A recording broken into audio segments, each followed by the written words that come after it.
الرحمن الرحیم السلام علیکم ورحمۃ اللہ وبرکاتہ۔ بیت اللہ میں اللہ کے گھر میں بیٹھے ہمارے بہت سارے دوست احباب نے کہا تھا دعا کے لیے، الحمدللہ ان کے لیے دعائیں بھی کی ہیں انشاءاللہ، اور میں خاص طور پہ اہل کشمیر کے لیے دعا کرتا ہوں اللہ تعالیٰ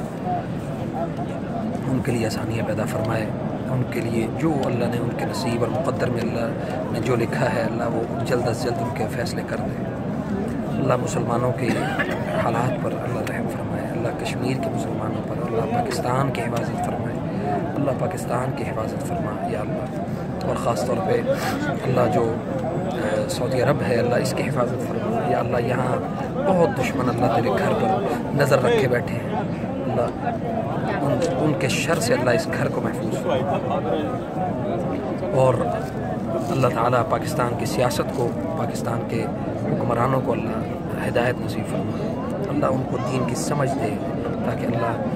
جن کو دین کی سمجھ آ جائے گی انشاءاللہ وہ قرآن اور حدیث کے جو قانون ہیں اللہ اس کو بھی وہ لاگو کریں گے۔ اللہ تو ہم سب کی حفاظت فرمائے یا اللہ، ملک پاکستان کی، پاکستان آرمی کی، پاکستان کے لوگوں کی، پاکستان کے عوام کی اللہ حفاظت فرمائے یا اللہ۔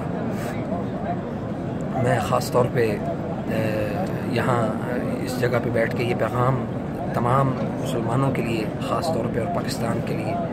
یہ پیغام جو ہے وہ ریکارڈ کرنا چاہتا ہوں کہ اللہ کے لیے اللہ کے دین کو سمجھ جاؤ، اللہ کے دین کو، قرآن اور حدیث کو سمجھ جاؤ،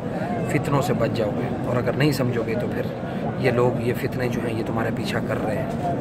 واللہ اپنے دین کی حفاظت فرمائیں، اپنے دین کی حفاظت کریں اور اللہ سے دعا کریں کہ اللہ تعالیٰ آپ کی حفاظت فرمائے۔ وجزاکم اللہ خیر۔ السلام علیکم ورحمۃ اللہ وبرکاتہ۔